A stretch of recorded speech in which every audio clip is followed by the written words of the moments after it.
Y por supuesto, hermanos, cada vez menos en las iglesias hay interés en escudriñar profundamente la palabra de Dios. Mas nosotros sabemos que lo que nos apura realmente es escudriñar a profundidad la palabra de Dios y no lo vamos a dejar de lado por ninguna razón y por ninguna causa. Sabemos que nuestra vida cristiana depende totalmente de ese alimento sólido que debemos recibir y por lo tanto debemos digerir, digámoslo así, la palabra de Dios, cueste lo que cueste. Vamos al estudio y esta es la sección número 2 que vamos a tener sobre la obediencia a Dios. La obediencia a Dios. Hemos dado un recorrido por todos los temas fundamentales a la fe cristiana, desde la palabra de Dios, quién es Dios, el hombre, la iglesia. Hemos abarcado varios temas a llegar ya al final prácticamente del libro Fundamentos de la Fe. Nos encontramos con la lección número 12 y es la más importante de todas. Es la más importante de todas. Cuando Jesús enseñaba y les usó la analogía o la ilustración o la parábola conocida como la del sembrador, sabemos que la palabra de Dios va cayendo en diferentes terrenos. Pero hay uno que cae entre espinos y estos espinos ahogan la palabra y la hacen infructuosa. Cuando la palabra se hace infructuosa en la vida de una persona, esto quiere decir que la palabra de Dios no ejerce su voluntad en ella. La palabra de Dios no es obedecida. La palabra de Dios no se lleva a cabo, la persona no la realiza. Solamente la palabra de Dios queda en la superficie, en el oírla. Esto produce una vida cristiana infructuosa, lo cual es exageradamente peligroso y devastador para cualquier persona. Porque básicamente lo que hacemos es ignorar el consejo de Dios. Y cuando ignoramos el consejo de Dios, no nos quedamos en el limbo, no nos quedamos ni de allá ni para acá, sino que ignoramos el consejo de Dios porque abrazamos otro fundamento. O sea que lo que hacemos realmente es intercambiar la voluntad de Dios por la nuestra, o por la del mundo, o por la de cualquier otro señor, cualquier otro Dios. Así que vamos a prestar atención a este tema porque es de vital importancia para nosotros, para mí personalmente como pastor de ustedes, para ustedes como mis hermanos en Cristo, para esta iglesia y para cualquier iglesia, cualquier individuo que diga ser cristiano, hijo de Dios. Vamos a orar. Padre, te pedimos en estos momentos, Señor, que tú abras nuestro entendimiento, que tú nos permitas escudriñar tu palabra, estudiarla y examinarla desde un pensamiento limpio y una mente preparada para recibir tu palabra, un corazón preparado para atesorar tus mandamientos y una voluntad dispuesta para llevarlos a cabo. Señor, por tu Espíritu seremos capaces de realizar y complacer tu voluntad. Permítenos, Dios, que ese sea el legado de nuestra vida, el vivir para tu gloria y para cumplir tu palabra. Te lo pedimos en el nombre de Jesús. Amén. Hermanos, vivimos en una época en donde gozamos del privilegio que no tuvieron épocas pasadas.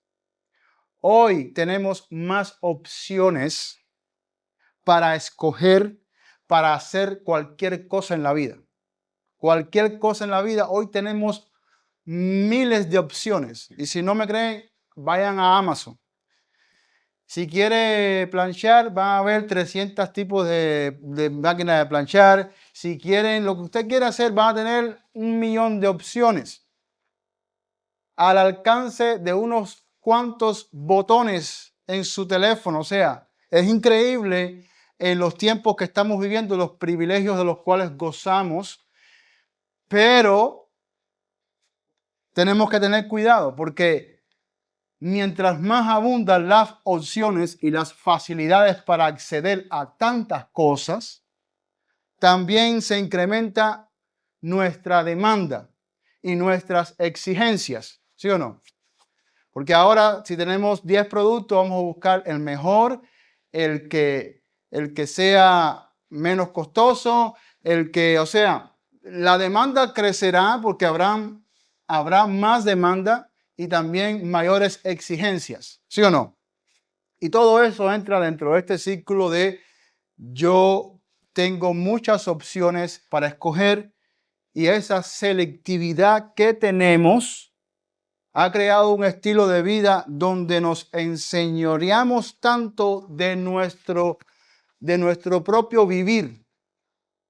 Llegamos a acostumbrarnos a enseñorearnos tanto. Yo quiero, yo escojo, yo elijo,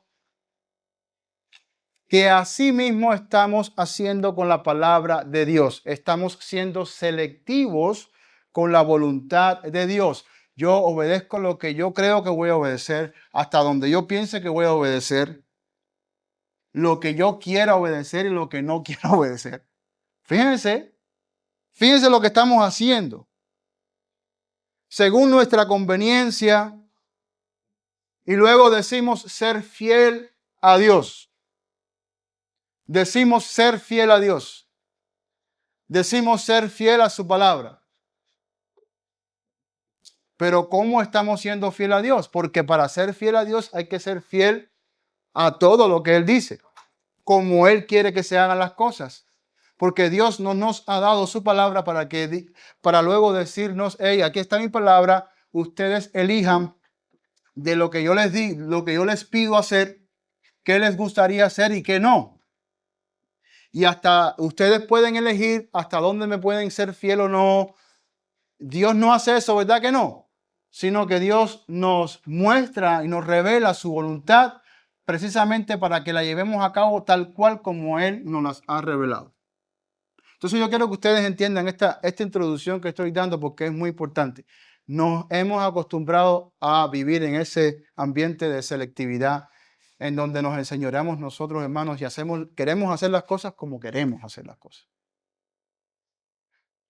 Y lo que sucede con el ámbito de vida, porque sí tenemos la libertad de escoger, de gustar, de seleccionar. Tenemos la libertad, no es pecaminoso, pero cuando se trata de la voluntad de Dios, ahí es donde tenemos que detenernos y decir, oh Dios, tu palabra es verdad, tu palabra es justicia, es tu palabra y la llevaré a cabo tal cual. No podemos ser selectivos con la palabra de Dios.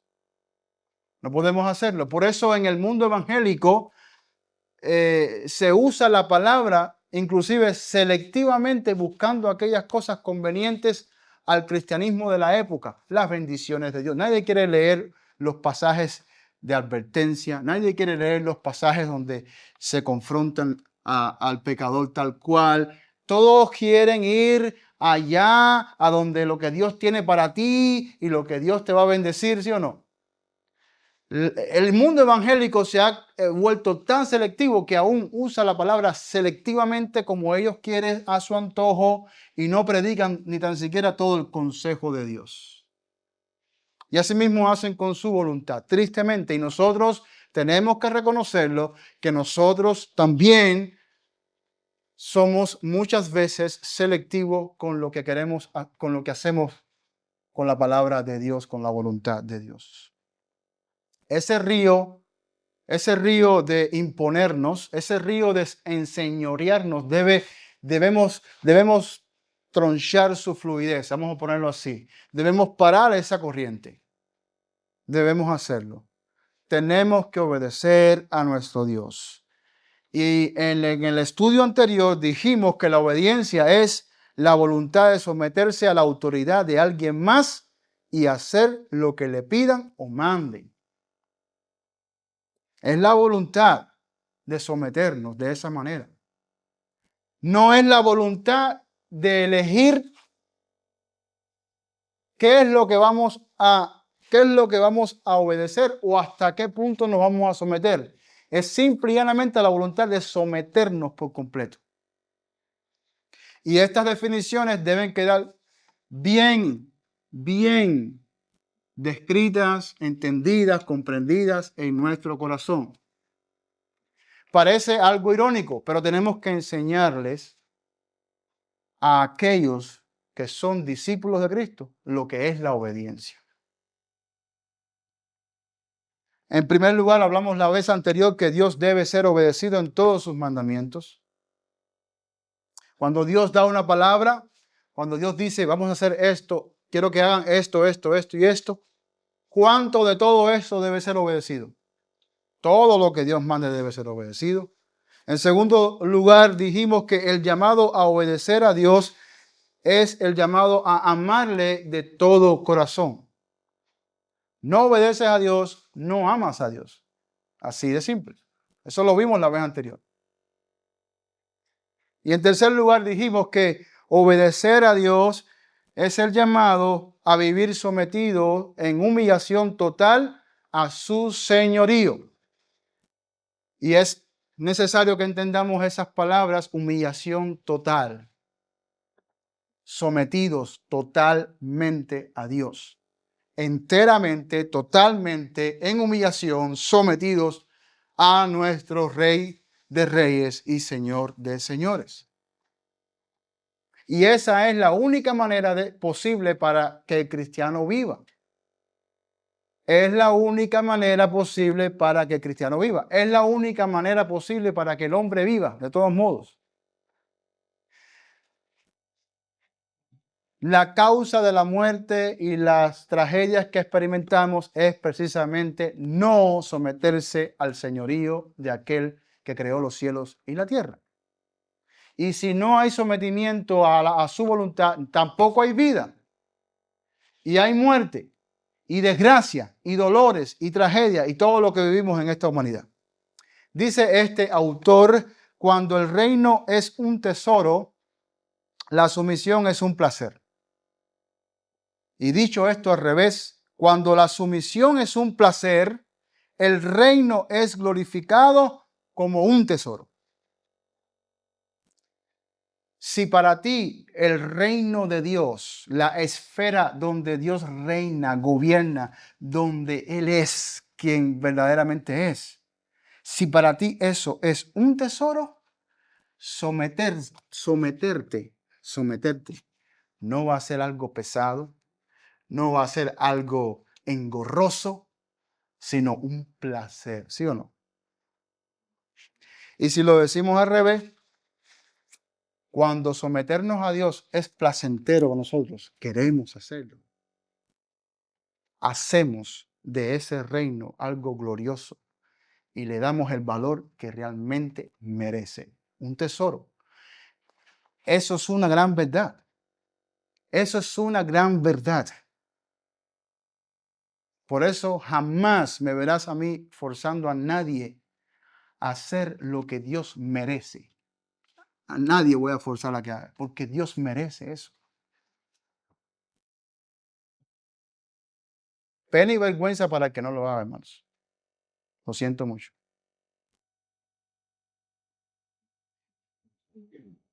Dice Arsi que vivir en sumisión a lo que Dios ordena es la esencia de la fe. La esencia de la fe en la vida práctica, en todo su esplendor, como fruto de ella, es la sumisión a Dios o vivir en sumisión a Dios. Por eso Santiago hace énfasis en dos tipos de fe, una fe viva y salvadora y una muerta. Y la comparación que hace Santiago es que la fe de los demonios es esa, es muerta. Es una fe donde no hay sumisión a Dios. Saben que Dios está ahí, saben que Dios es creador, pero no hay sumisión a Dios. Y como no hay sumisión a Dios, no hay obediencia y es una fe infructífera. Por eso Santiago hace énfasis en una fe que puede ser visible. En una fe que obra por el amor. En una fe que lleva frutos. La fe que salva se manifiesta por medio de la sumisión a Dios. Dice este otro autor, sin la ayuda del Espíritu, sin llenar el alma de la gloria y el amor del Señor, esa sumisión ante los intereses ajenos es virtualmente imposible ponerla en práctica de forma prolongada y sin resentimiento. Creo que este fue Piper el que dijo estas palabras, no lo noté.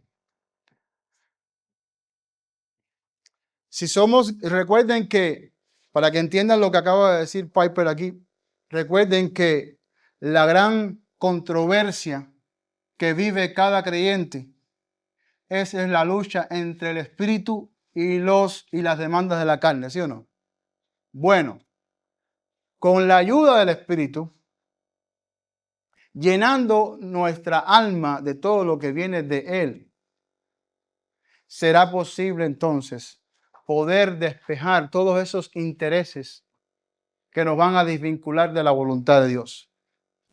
Pero si no nos llenamos de su espíritu, si no tenemos su poder, si no nos revela la gloria de Cristo, el amor del Señor en nuestra alma, en nosotros, entonces va a ser virtualmente imposible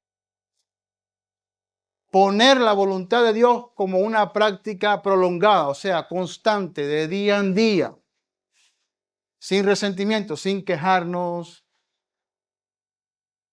sin hacerlo de mala gana, porque es el Espíritu de Dios que nos está impulsando a hacerlo. Desde el conocimiento pleno, lleno de Él, de quién es Dios, cuál es su amor para nosotros, el que nos ha dado.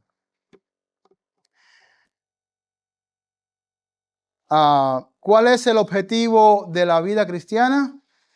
Dice R.C., es la piedad nacida de la obediencia a Cristo. La obediencia desata las riquezas de la experiencia cristiana. La oración suscita y cultiva la obediencia, poniendo el corazón en la adecuada disposición mental para desear la obediencia. Pero las riquezas de la vida cristiana están escondidas en los tesoros de la obediencia que mostramos a Dios.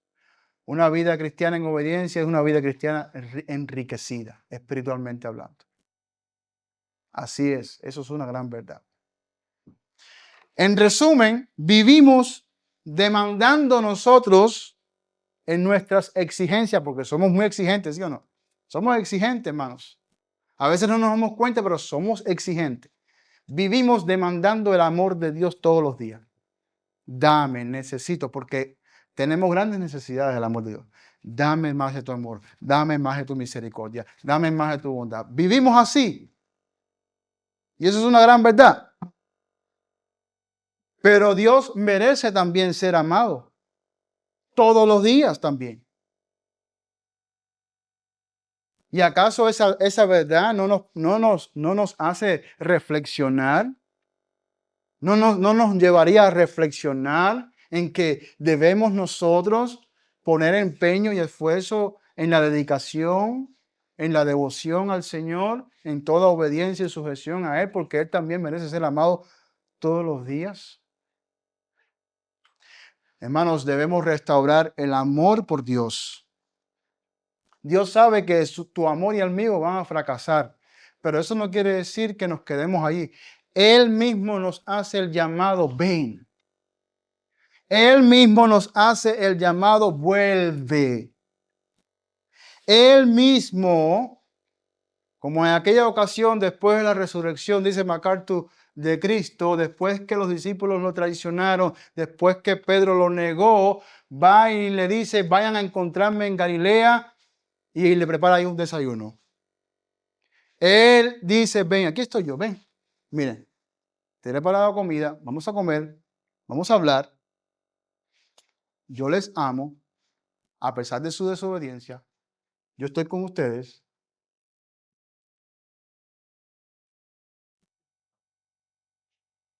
Y así hace el Señor siempre, hermanos. Siempre. No ha habido una instancia en mi vida, en lo personal, en que no he visto a Dios mostrando su bondad y su misericordia, aún en mis desviaciones, diciéndome, ven, aquí estoy yo. Regresa. Ámame.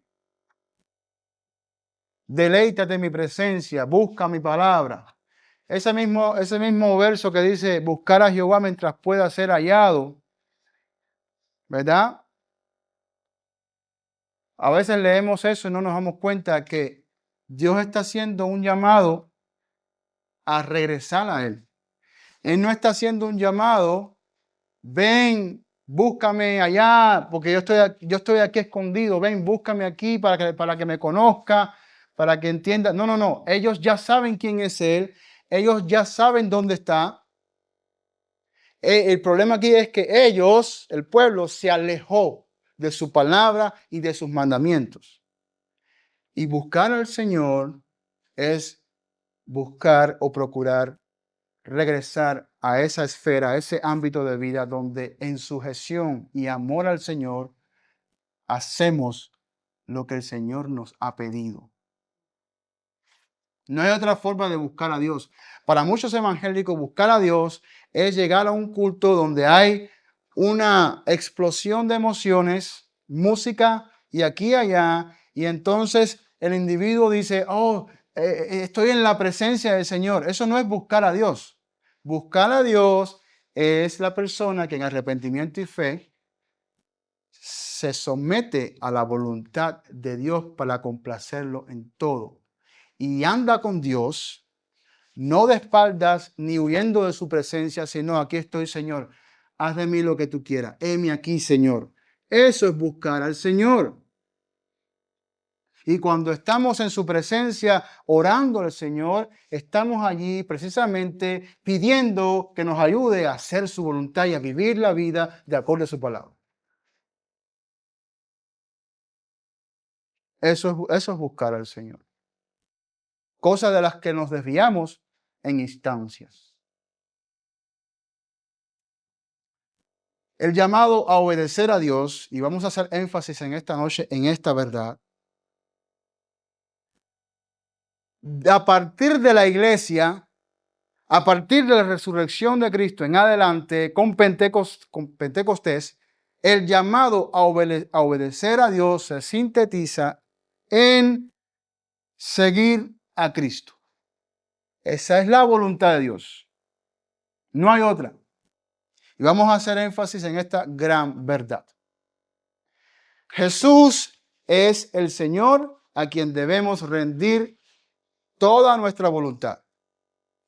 Dios nos ha dado un rey. Él es, aquí está, Jesucristo hombre. Él es el rey. ¿Ok? Yo, dice el Padre, yo quiero que ustedes se sometan a su señorío. ¿Ok? Yo lo he exaltado. Él es su Salvador y su Redentor. Sométanse a su señorío. Toda la voluntad de Dios prescrita en esta palabra, en conclusión, es someterse a la voluntad de Cristo. ¿Bien? Y nunca podremos entender en qué consiste la obediencia a Dios si no entendemos las implicaciones de lo que el señorío de Jesús es para la vida de un creyente. Así que yo les invito a que ustedes profundicen más y más en lo que significa que tu Salvador es tu Señor. Mateo 28, 18 dice, Jesús se acercó y les habló diciendo que toda potestad me ha sido dada en el cielo y en la tierra. Y aquí está el Señor diciéndonos, Él es quien gobierna sobre todas las cosas. Él ha recibido un reino y una potestad y una autoridad y soberanía sobre todas las cosas, lo cual no la ha recibido nadie. Primera de Corintios 15, 25 dice, porque preciso es que Él reine hasta que ponga a todos sus enemigos por estrado de sus pies. Él está gobernando todas las cosas. El Padre ha sometido todo bajo los pies de Cristo, todo a su Hijo. El único Señor y Rey de la creación es Jesús. Efesios 1:20 dice, lo cual operó en Cristo resucitándolo de los muertos y sentándole a su diestra en los lugares celestiales sobre todo principado y autoridad y poder y señorío y sobre todo nombre que se nombra no solo en este siglo, sino también en el venidero. Y sometió todas las cosas. ¿Qué son todas las cosas? Todas las cosas bajo sus pies y lo dio por cabeza sobre todas las cosas a la iglesia. ¿Quién es la cabeza de la iglesia? Cristo es la cabeza de la iglesia. Sus pies hace lo que su cabeza le dicta. Bueno, tenemos movimientos involuntarios, ¿verdad? Hay personas que tienen cierto tembleque. No sé, por aquí le guiño un ojo. Pero por lo regular, lo que decidimos acá es lo que hacemos con el cuerpo. Entonces, Él es la cabeza del cuerpo. Y nosotros somos ese cuerpo, la plenitud de aquel que todo lo llena en todo. Mientras más profundicemos y analicemos esta verdad, nosotros vamos a crecer y vamos a fortalecernos para que a la hora de permitir que el Señor gobierne, lo haga con toda autoridad, desde un entendimiento claro de quién es Él y quién soy yo. Romanos 10:9 dice que si confesares con tu boca que Jesús es el Señor y creyeres en tu corazón que Dios le levantó de los muertos, serás salvo. En la confesión de fe, ahí asimilamos que Jesús es el Señor. Jesús es el Señor es un título que manifiesta la suprema autoridad absoluta en todas las esferas del reino de Dios. Autoridad suprema y absoluta. Cuando nosotros pecamos, básicamente nos enfrentamos y retamos la autoridad de aquel que es Señor sobre todas las cosas. Jesús. Jesús. Es un desafío tremendo. Y el Señor tiene que ejercer una paciencia y una misericordia extraordinaria para que una sola de nuestras transgresiones no seamos consumidos en el fuego, ¿verdad? Es un reto tremendo lo que estamos haciendo cuando desobedecemos al Señor. Es terrible, es grande, es grave, muy grave.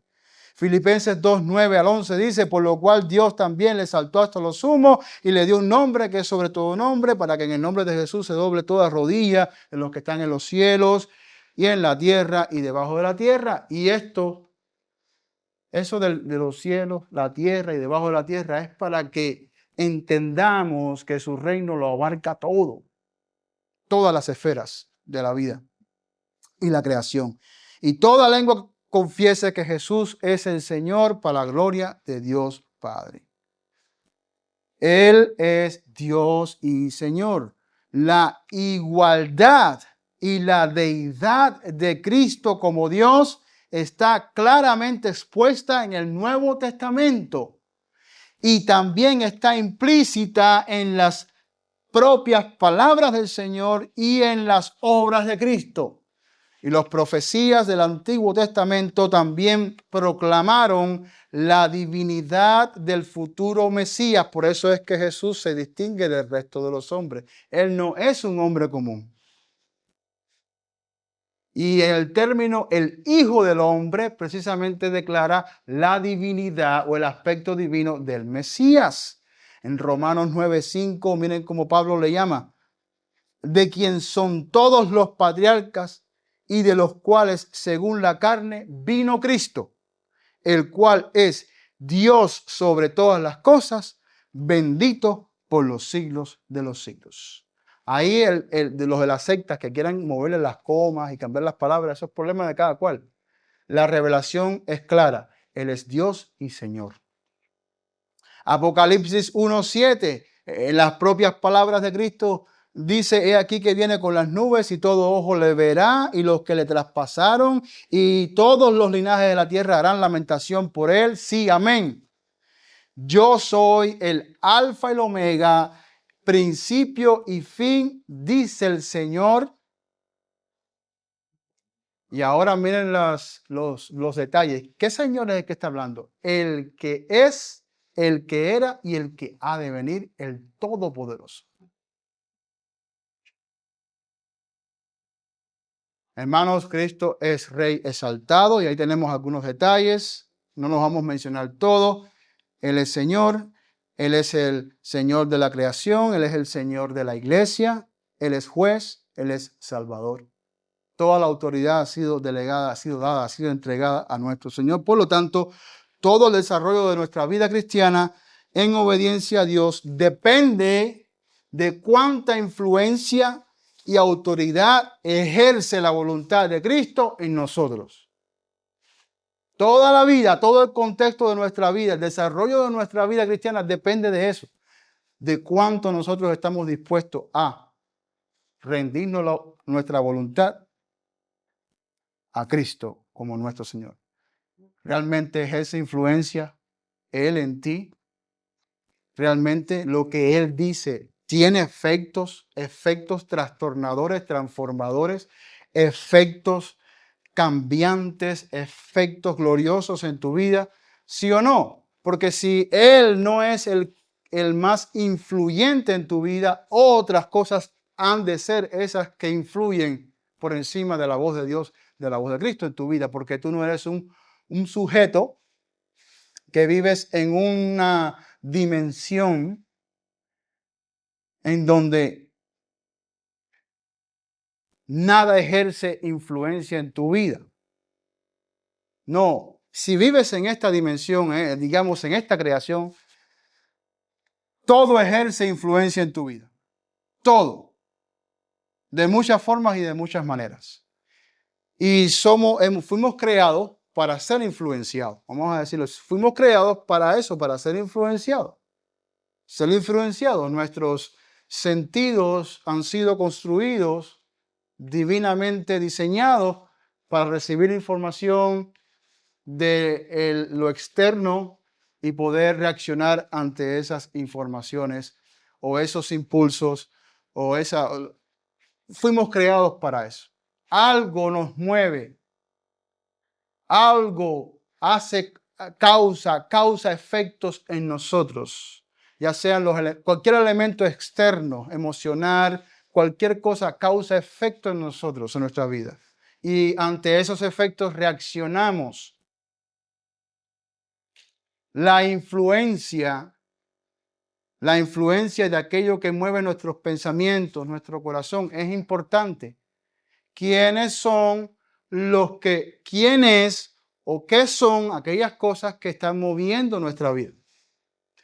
Hay, por ejemplo, muchos ejemplos, valga la redundancia, en ciertas familias que podemos decir, el abuelo era quien decía y mandaba a todos ahí.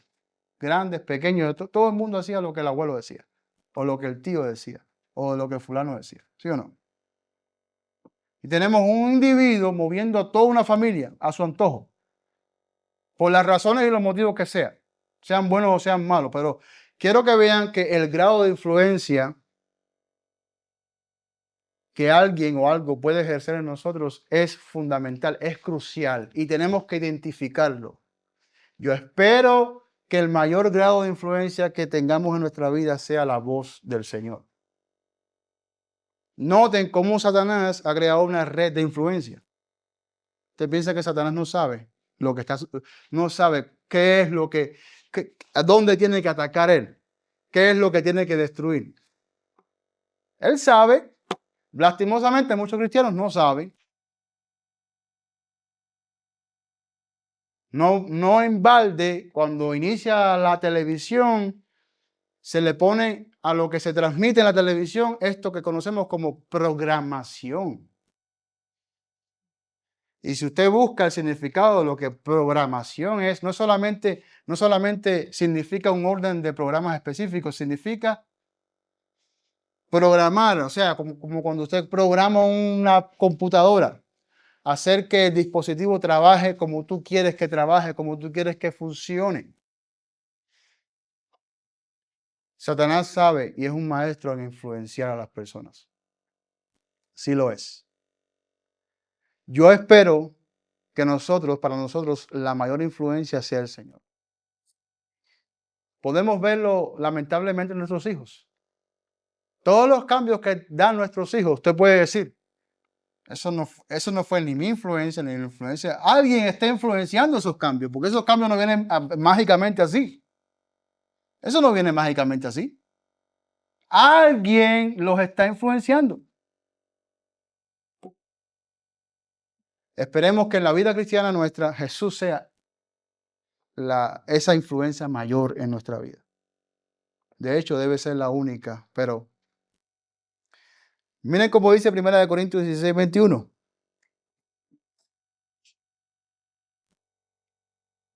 Yo, Pablo, os escribo esta salutación de mi propia mano. El que no amare al Señor Jesucristo, sea anatema. El Señor viene.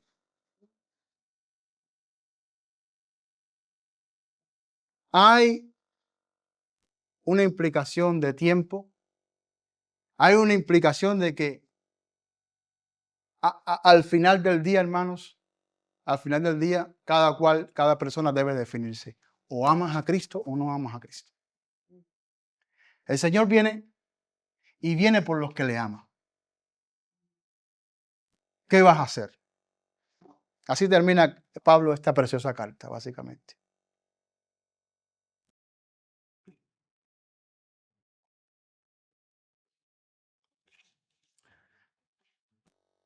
Es su autoridad cuestionada, hermanos, por nosotros. Es su autoridad, la autoridad de Cristo, evadida, es ignorada, es rechazada o es obedecida. Cuando el Señor estuvo aquí presente, podemos ver y leer en los evangelios y lo notamos rápidamente el conflicto. El conflicto. Jesús diciendo una cosa y aquellos contradiciéndole. Jesús diciendo la verdad y aquellos tratando de matarlo. Jesús diciendo la verdad y aquellos buscando ocasión para provocar problemas, pleitos, apresarlo. ¿Cuál es nuestra posición con respecto a lo que Dios está diciendo? ¿Recibes el consejo de Dios en paz? ¿Recibes el consejo de Dios con aceptación? ¿Le dices al Señor, está bien con mi alma? Originalmente el canto que entonamos anteriormente, estoy bien con mi Dios, realmente originalmente el significado es el hombre que le dice al Señor en medio de su prueba, está bien con mi alma. Lo que estoy pasando está bien conmigo. Estamos recibiendo el consejo de Dios así, está bien, Señor, está bien así, está bien conmigo. Voy a hacerlo así. ¿O no? ¿A cuántos señores hemos elegido servir? Pregúntate. Otra pregunta, ¿vives para Cristo o tan solo Cristo vive en ti? Una de dos. O las dos. Cristo vive en mí y yo vivo para Cristo. Es muy bonito decir Cristo vive en mí, pero ¿vives tú para Cristo? Pregúntate, hermano, pregúntate todas estas cosas. Tenemos que entender que ahora toda nuestra vida le pertenece por completo a Cristo. Es dueño de nuestras horas, le pertenece nuestra respiración, nuestros planes le pertenecen nuestras decisiones, le pertenece a Él todo. Él es dueño completo de nosotros. 1 Corintios 6, 17 dice, porque el que se une al Señor, un espíritu es con Él. Huid de la fornicación. Cualquier otro pecado que el hombre cometa está fuera del cuerpo, mas el que fornica contra su propio cuerpo peca. Y ahora miren las razones. ¿O ignoráis que vuestro cuerpo es templo del Espíritu Santo, el cual está en vosotros, el cual tenéis de Dios, y que no sois vuestros?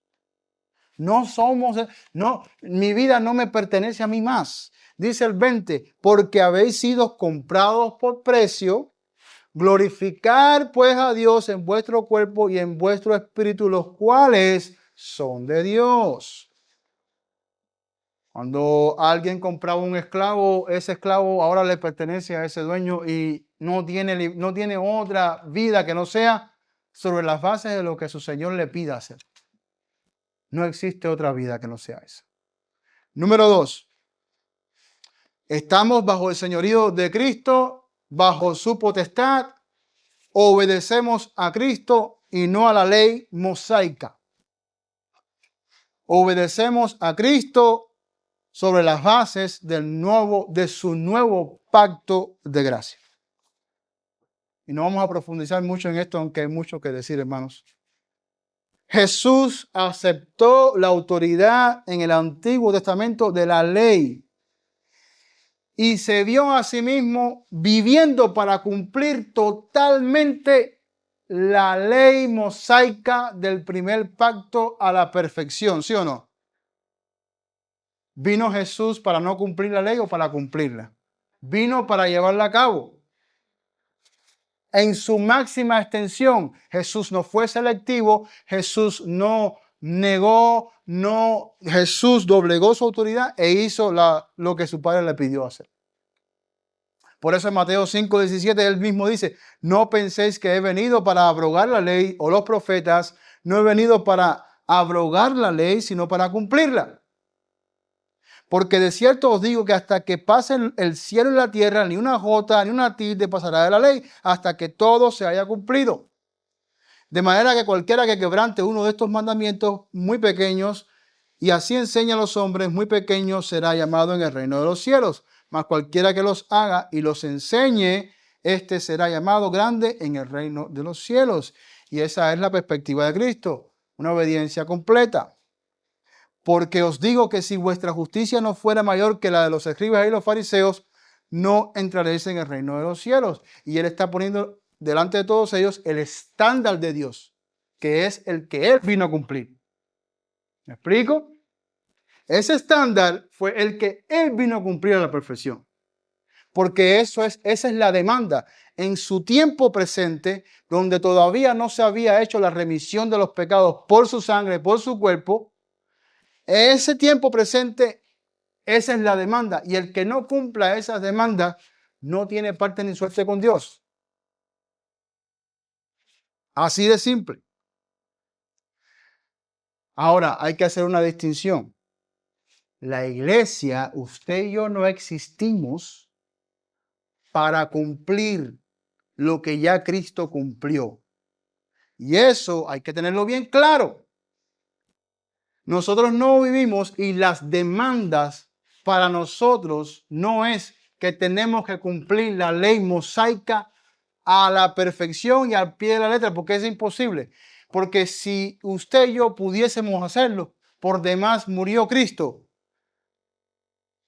Cristo vino a cumplir esas demandas de perfección moral y justicia perfecta por nosotros.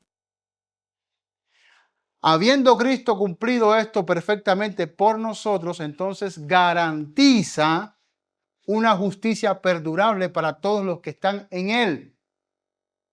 Y al llevar a cabo la remisión de los pecados en su sacrificio expiatorio, da por terminado el antiguo pacto e inaugura un nuevo pacto sobre las bases de la gracia, habiendo Él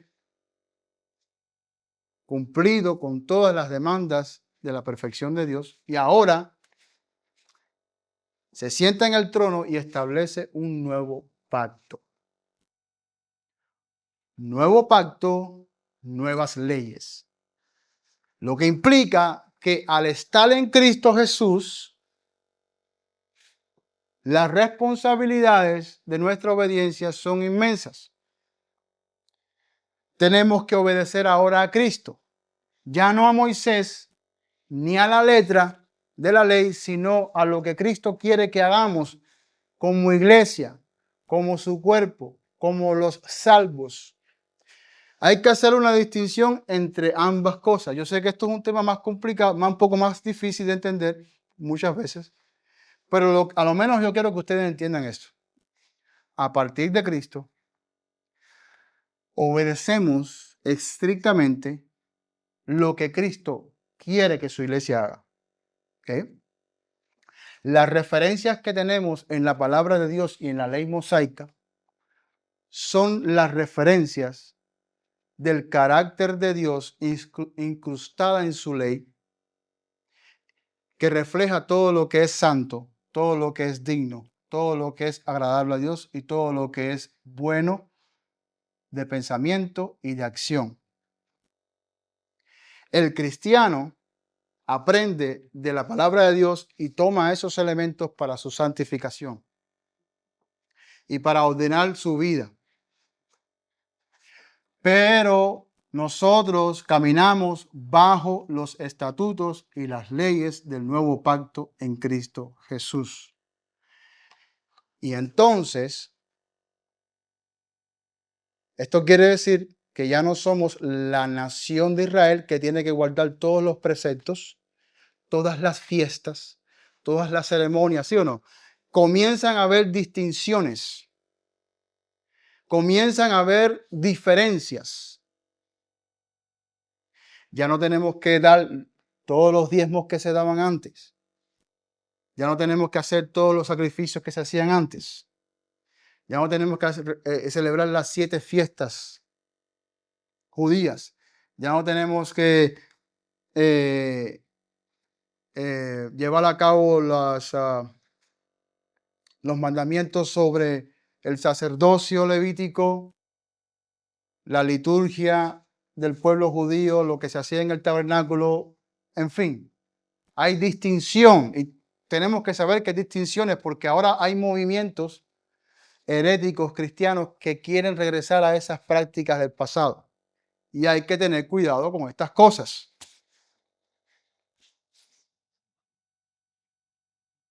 Ahora, a lo menos entiendan esto, hermanos. Yo sé que es complicado. Ahora, de ahora en adelante, lo que Cristo nos dice explícitamente en su palabra que debemos hacer, eso es lo que tenemos que hacer. La iglesia no se rige bajo el señorío de Moisés, sino bajo el señorío de Cristo. Somos libres de la ley,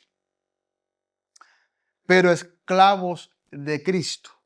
Hemos sido libertados para servir con regocijo y no por compromiso forzado o obligatorio. El amor es el motor impulsor y la motivación primaria y fundamental de todos nuestros movimientos en sumisión a la voluntad de Dios. Y antes las exigencias eran obligatorias. Si no, eras cortado del pueblo. Y si no hacías lo que tenías que hacer, venían todas las plagas y las maldiciones que Dios había prometido en su palabra. ¿Sí o no? Ahora la obediencia parte de las bases del amor, de la gracia, de la salvación, no forzado, no por compromiso ni obligaciones, sino de un corazón preparado por Cristo para toda obediencia en gozo y paz, sabiendo que hemos sido salvos, no por nuestra obediencia, sino por su obediencia perfecta. Romanos 6:18, miren cómo dice, y libertados del pecado,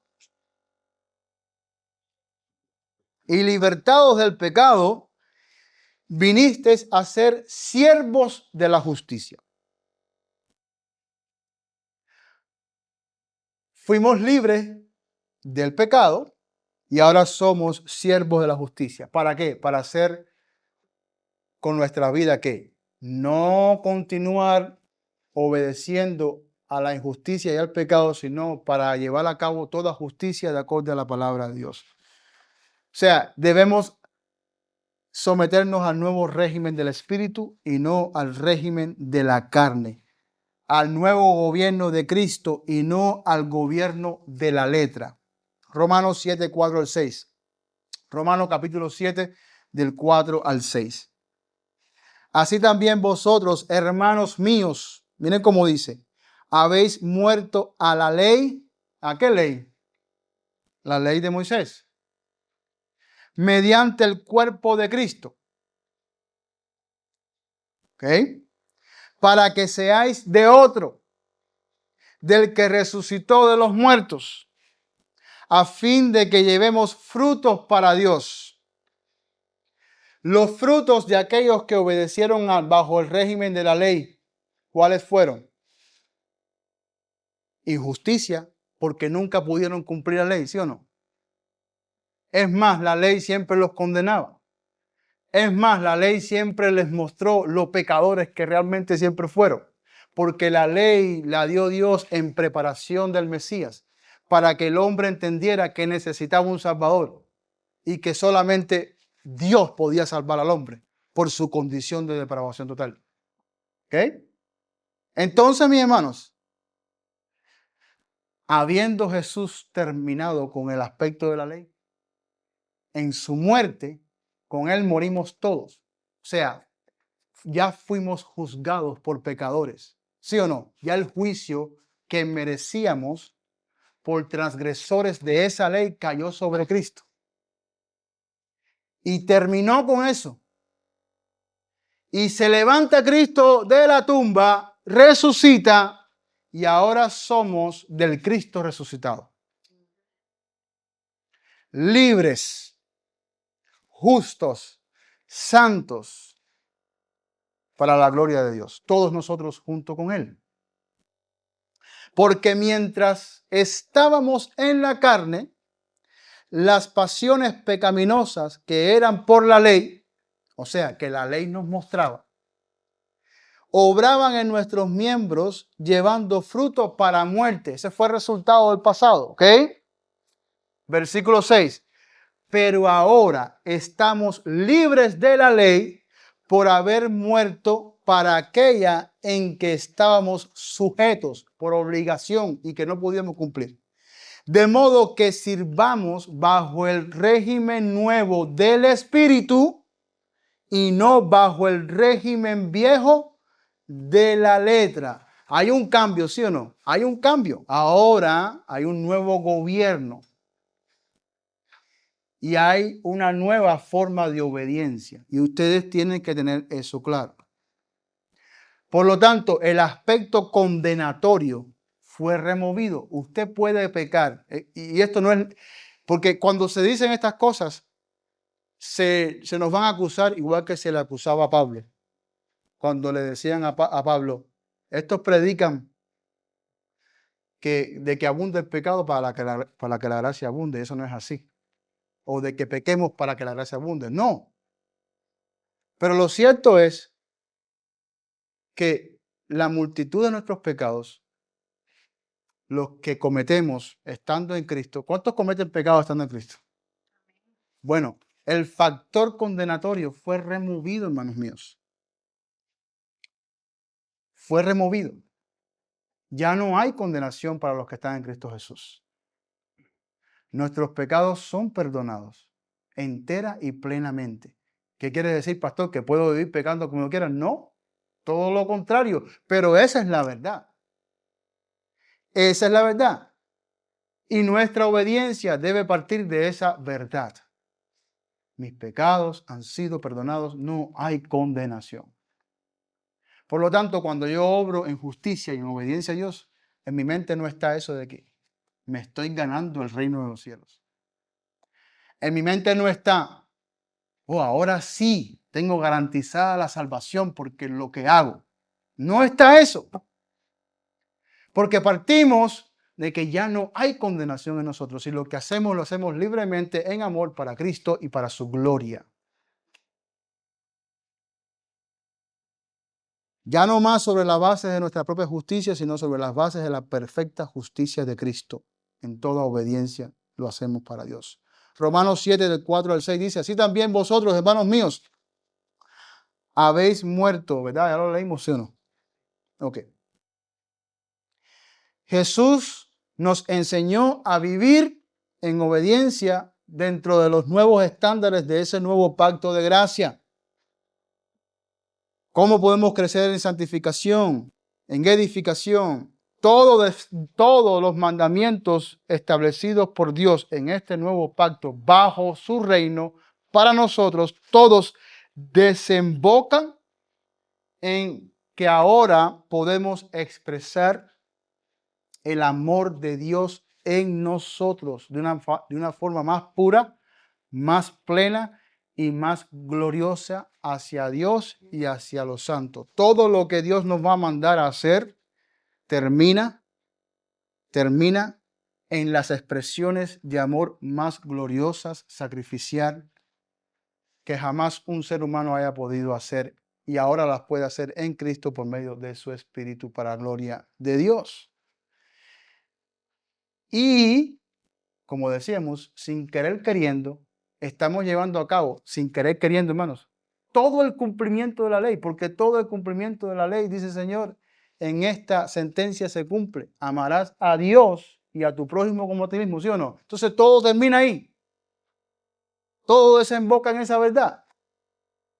Y esas son las nuevas ordenanzas y el nuevo estándar sobre el cual debemos vivir en este nuevo pacto.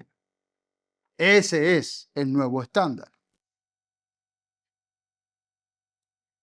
Primera de Pedro 1:17 dice, y si invocáis por Padre a aquel que sin acepción de persona juzga según la obra de cada uno, conducidos en temor todo el tiempo de vuestra peregrinación, sabiendo que fuiste rescatados de vuestra vana manera de vivir, la cual recibiste de vuestros padres, no con cosas corruptibles como oro o plata, sino con la sangre preciosa de Cristo, como de un cordero sin mancha y sin contaminación, ya destinado desde antes de la fundación del mundo, pero manifestado en los postreros tiempos por amor a vosotros, y mediante el cual creísteis en Dios, quien le resucitó de los muertos y le ha dado gloria, para que vuestra fe y esperanza sean en Dios, habiendo purificado vuestras almas por la obediencia a la verdad mediante el Espíritu para el amor fraternal no fingido. Amaos unos a otros entrañablemente de corazón puro, siendo renacidos no de simiente corruptible, sino de incorruptible por la palabra de Dios que vive y permanece para siempre. Noten, todo lo que leí es el desarrollo de la obra redentora de Cristo que desemboca ¿dónde? En la fe para el amor fraternal no fingido. Mediante el Espíritu dice, de corazón puro, entrañablemente, siendo renacidos, no de simiente corruptible, sino de simiente incorruptible. Hemos nacido en Dios, en Cristo, para eso. Y el tema del amor fraternal es el eje central de la vida cristiana en la obediencia a Cristo. Si usted quiere asegurarse que obedece a Cristo en todos los aspectos, asegúrese o verifique que su amor fraternal esté intacto. Asegúrese de que usted vive para servir a sus hermanos, para quererlos, para estar con ellos, para servirlos, para amarles. Porque toda la obediencia a Cristo concluye en esa verdad. Y no vamos a entrar en ese tema porque hemos hablado de ese tema bastante anteriormente. Pero ese es el eje central de la obediencia a Cristo en estos momentos. Ya no son rituales, ya no son fiestas, ahora es, he aquí, este es tu hermano, esta es tu hermana, este es mi cuerpo. Como le decía a Pedro, apacienta mis ovejas. ¿Me amas, Pedro? Apacienta mis ovejas. ¿Qué más nos ha pedido el Señor? Dígame usted, ¿qué más nos ha pedido el Señor? La misión que Cristo nos ha dado a la iglesia, ¿qué es? Ir al mundo y hacer discípulos. Y cuando se hace discípulos, ¿quiénes son esos discípulos? Otros hermanos más. Son otros hermanos más a los que nos debemos y debemos amar y servirles también.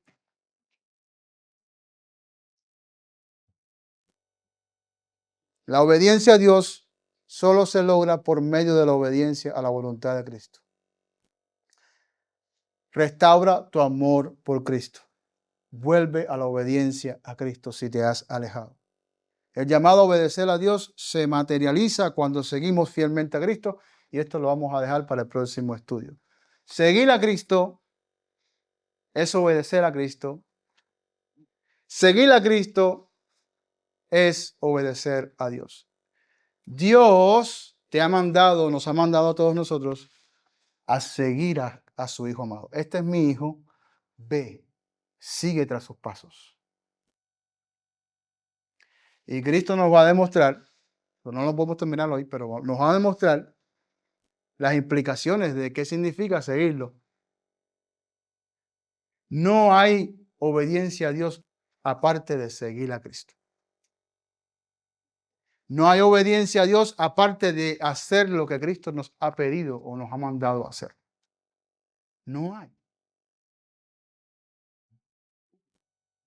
Tengamos todo esto en mente, hermanos, para que luego no vengamos aquí a decir, bueno, es que no entiendo bien.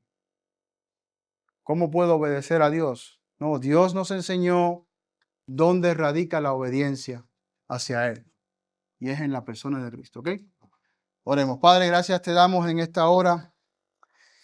Te pedimos, Señor, que así como nos has mandado, que realmente valoremos y entendamos quién es nuestro Señor.